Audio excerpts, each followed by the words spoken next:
আমরা আল্লাহ রাসূলকে ভালোবাসি তো? আমরা রাসূলকে ভালোবাসি তো? যদি কোনো মানুষ আমাদেরকে বলতে চায় যে আমরা রাসূলকে ভালোবাসি না, তো আমরা আজকে তার ধারণা ভাঙিয়ে দিয়েছি, তার এই ভুল ধারণা আমরা ভাঙিয়ে দিয়েছি না আমরা রাসূলকে ভালোবাসি।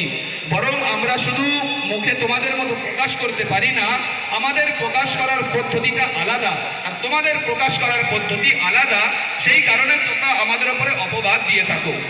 তো আমি দেখেন আপনাদেরকে কথা শোনালাম তালিবে ইলমদের ফজিলত এবং তাদের ব্যাপারে। শেষের একটা কথা আপনাদেরকে বলবো যে আপনারা জানেন না আজকের সারা বিশ্বে মাদ্রাসা সম্পর্কে আপনাদেরকে কিছু কথা বলবো যে সারা বিশ্বে এই মাদ্রাসাকে কেন্দ্র করে মাদ্রাসাকে সামনে রেখে সারা বিশ্বে আজকের দিন আম হয়েছে। যদি আপনারা দেখেন যে মাদ্রাসা আমাদের সমাজে নেই, আপনারা যারা না বেরুনি মুলকে যান, যারা না বাইরের দেশে যান, তো গেলে বুঝতে পারবেন যে সমস্ত জায়গাতে মাদ্রাসা নেই। আমরা জানি আজকের নাম শুনেছি না, স্পেন একটা দেশ আছে, জানেন তো আপনারা? জানেন সকলে? স্পেন জোরে বলেন না, জানেন তো? স্পেন একটা দেশ আছে, যে দেশ আজকের খ্রিস্টানদের অধীনে। এই দেশের 500 বছর আগের কথা আপনাদেরকে একটু শোনাই যে আমরা বুখারী শরীফ জানি না? বুখারী শরীফ জানেন তো সকলে? বুখারী শরীফ জানেন তো? জোরে বলেন না। বুখারী শরীফ জানেন না আপনারা? কোরআনের পরে সবচেয়ে উত্তম কিতাব হলো বুখারী শরীফ। তো বুখারী শরীফের মতো কিতাব, কোরআন তো আল্লাহ পাক ফেরেশতার দ্বারায় বিশ্ব নবী সাল্লাল্লাহু আলাইহি ওয়াসাল্লামের উপরে নাজিল করেছেন, কিন্তু হাদিসের কিতাব আল্লাহ পাক নাজিল করেননি। এ বিশ্ব নবী সাল্লাল্লাহু আলাইহি ওয়াসাল্লামের বাণী। তো এই বাণী বিশ্ব নবী সাল্লাল্লাহু আলাইহি ওয়াসাল্লাম বলে গেছেন। সেই জামানাতে লেখালেখির ব্যাপার ছিল না, মানুষের জেহেন সাহাবীদের জেহেন এত তীক্ষ্ণ ছিল যে ওনারা একবার শুনলে আর ভোলার ব্যাপার থাকতো না। যেরকম শুনতেন সেরকম শুনিয়ে দিতেন সমস্ত সাহাবী। এরকম ক্ষমতা ছিল যে সমস্ত সাহাবীরা হাদিসের বয়ান করেছেন, তাদের আল্লাহ পাক এমন জেহেন দিয়েছিলেন। কিন্তু তারপরের জামানা যত গিয়েছে আস্তে আস্তে এমন হয়ে গেছে যে এই শুনে এই ভুলে যায়, এখান থেকে শুনেছে আর ওই ছোট মসজিদের কাছে গিয়ে ভুলে গেছে। তো তখন সেই জামানাতে ইমাম বুখারী রহমাতুল্লাহ আলাইহি স্পেনের একজন মানুষ, উনি ওনার বাড়ি স্পেনে। তো উনি স্পেনের এক জায়গাতে উনি চিন্তা করলেন যে আল্লাহর নবী সাল্লাল্লাহু আলাইহি ওয়াসাল্লামের হাদিসগুলো আমি যদি একটা কিতাব আকারে লিখে ফেলি, তাহলে এই জিনিসটা আগামীতে আর পরিবর্তন হওয়ার ভয় থাকবে না, নষ্ট হওয়ার ভয় থাকবে না। তো স্পেনের বুকে উনি বসে বসে বুখারী শরীফ লিখেছেন। সেই বুখারী আজ সারা বিশ্বের মানুষ পড়ছে। তো সেই স্পেনের ইতিহাসের কথা বলছি, সেই স্পেনের কথা বলছি যে স্পেনের মানুষ বুখারী লিখেছে, বুখারীর মতো কিতাব লিখেছেন। সেই স্পেনে বড় আফসোস হয় আজ 500 বছর আজান বন্ধ হয়ে গেছে। আজ 500 বছর আজান নেই। সেখানে বুখারী তো দূরের কথা, হাদিস তো দূরের কথা, সেখানে আজানের ধ্বনি পর্যন্ত হয় না।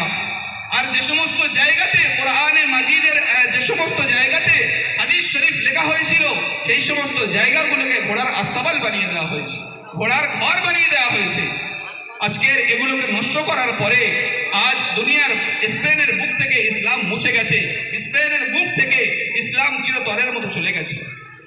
তো ঠিক ভারতবর্ষের বুকে যদি আপনি ইংরেজদের লক্ষ্য করেন, যদি আপনারা ইংরেজদের দিকে দেখেন যে যখন ভারতবর্ষে ওই নালায়েক কমবক্তরা এসেছিল ভারতবর্ষের বুকে, তো ওদের যে ইসলামকে মিটিয়ে দেওয়ার, মুসলমানকে হিন্দুস্তান থেকে সরিয়ে ফেলার, ইসলামকে হিন্দুস্তানের মানচিত্র থেকে মুছে ফেলার চেষ্টা ছিল। চেষ্টার প্রথম সর্বচেষ্টা ছিল এটাই যে মাদ্রাসাকে ভেঙে দাও, কোরআনকে পুড়িয়ে দাও, ওলামাদেরকে জ্বালিয়ে দাও, ওলামাদেরকে শেষ করে দাও। এই 3 পর্যায়ের কাজ যদি তোমরা করতে থাকো, ওরা চালাক ছিল, ওদের অনেক জেহেন ছিল, ইহুদি সম্প্রদায় আল্লাহ পাক ওদের জেহেন দিয়েছেন। তো ওরা চালাক ছিল, যার কারণে ওরা এটা বুঝতে পেরেছে এই 3 তবকাকে যদি ভারতবর্ষের বুক থেকে মিটিয়ে দেওয়া যায়, তাহলে ভারতবর্ষের বুকে ইসলামকে বাঁচিয়ে রাখার ক্ষমতা কারোর বাপের আর হবে। আল্লাহর কসম করে বলছি, যদি যেখানেই এই 3 পর্যায়ের কাজে গায়ের কম কামিয়াব হয়েছে, সেখানে আপনি লক্ষ্য করে দেখেন ইসলাম মিটে গেছে। সেখানে মুসলমান নেই, সেখানে কোরআন পড়নেওয়ালা নেই, কোরআন জানলেওয়ালা নেই। বড় আফসোস হয় আপনারা যারা মাদ্রাসার বিরোধিতা করেন, আপনারা যারা ওলামাদের বিরোধিতা করেন, আপনারা যারা কোরআনকে দূরে রাখেন, বড় আফসোস হয় আপনাদের জন্য। ওলামারা নিজের স্বার্থে নয়, দ্বীনের স্বার্থে, দ্বীনকে বাঁচিয়ে রাখার স্বার্থে বড় বড় ওহদা ছেড়ে ছোট একটা জায়গায় এসে পড়ে থাকে। এই কারণেই যে দুনিয়ার বুকে ইসলাম আম হোক, ইসলাম কিয়ামত পর্যন্ত বাকি থাকুক। তো সেজন্য আমার আপনার সকলের কর্তব্য যে আমরা মৌত পর্যন্ত যতদিন আল্লাহ পাক হায়াতে রাখবেন এই 3 তবকার জিনিসকে আমরা ইজ্জত করব, বাঁচিয়ে রাখার চেষ্টা করব ইনশাআল্লাহ। সকলে বলেন না করব ইনশাআল্লাহ। 1 নম্বর হলো হাফিজে কোরআন ওলামাদেরকে, 1 নম্বর ওলামাদের, কাদেরকে বাঁচানোর চেষ্টা করব? ওলামাদেরকে। 2 নম্বর মাদ্রাসাকে, 3 নম্বর মাদ্রাসাকে, 2 নম্বর হাফিজে কোরআনকে। যদি এই 3 তবকার জিনিস আপনারা বাঁচিয়ে রাখতে পারেন তো আমি আপনাদের আশ্বাস দিতে পারি, এই বিশ্বাস আপনারা করতে পারেন যে ইনশাআল্লাহ হিন্দুস্তানের বুকে ইসলাম বাকি থাকবে, কোরআন বাকি থাকবে, টুপি পরনেওয়ালা বাকি থাকবে, দ্বীনের কথা বলনেওয়ালা বাকি থাকবে, দ্বীন এক কথাই বাকি থাকবে। তো সেজন্য আমরা সকলেই বেশি বেশি করে এই জিনিসগুলোর প্রতি খেয়াল রাখবো। আমাদের এলাকাতে যত মাদ্রাসা আছে, আমাদের আশেপাশে যেখানেই মাদ্রাসা আছে, আমরা সকল মাদ্রাসাকে এক নজরে দেখব, সকলকে দ্বীনের বাকির জায়গা মনে করে দেখব, সকলকেই ভালোবাসবো, সকলকেই সাহায্য করব। বিশেষ করে যারা আমাদের আশেপাশে আছে তাদেরকে আমরা বেশি করে খেয়াল রাখবো ইনশাআল্লাহ। সকলে রাখবো ইনশাআল্লাহ। আল্লাহ পাক আমাদের সকলকে বলার থেকে শোনার থেকে বেশি বেশি আমল করার তৌফিক দান করুক। সকলেই বলি আমিন। আর যদি আমার কথার মধ্যে কোনো কিছু ভুল হয়ে থাকে, দেখেন মানুষ মাত্র ভুল হতে পারে, আপনারা এ নিয়ে আমার পিছনে আলোচনা করা, আমার নিয়ে মন্তব্য করার কোনো দরকার নেই, আমি তার জন্য ক্ষমা চাচ্ছি। আপনারা যারা আমার থেকে জ্ঞানী তাদের কাছ থেকে জেনে নেবেন। আল্লাহ পাক সকলকে বলার থেকে শোনার থেকে বেশি বেশি আমল করার তৌফিক দান করুন, আমিন। ওয়া আখিরু দাওয়ানা আলহামদুলিল্লাহি রাব্বিল আলামিন।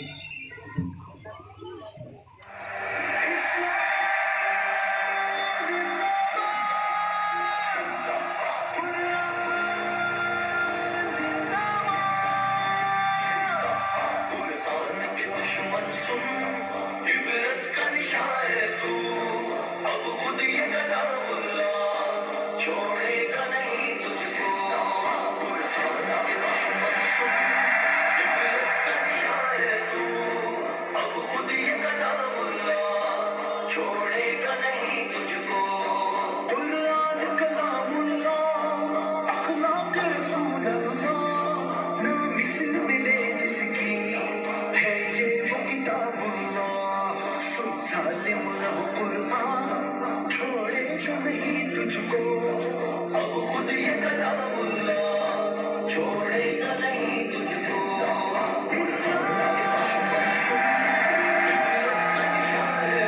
नहीं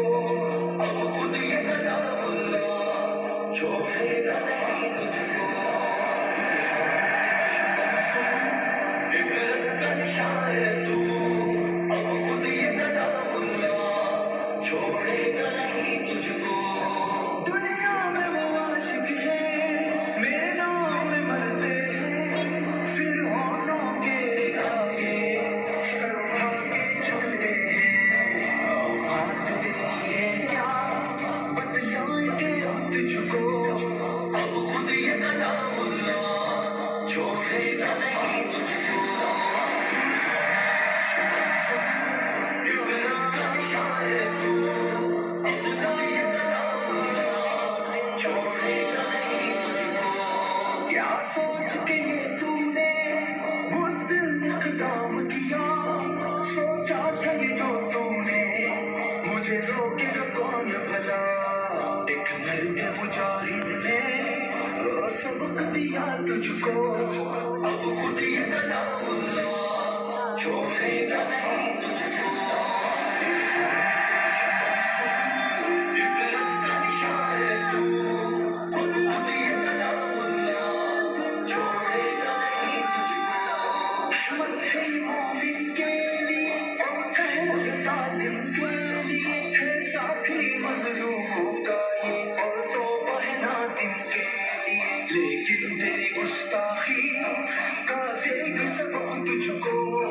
खुद रब ने जो सोच मिटाने की रखेगा वो खुद ही मिटे दुनिया को पता है ये चले जो पता तुझको अब खुद ये बता जो सेगा नहीं तुझसे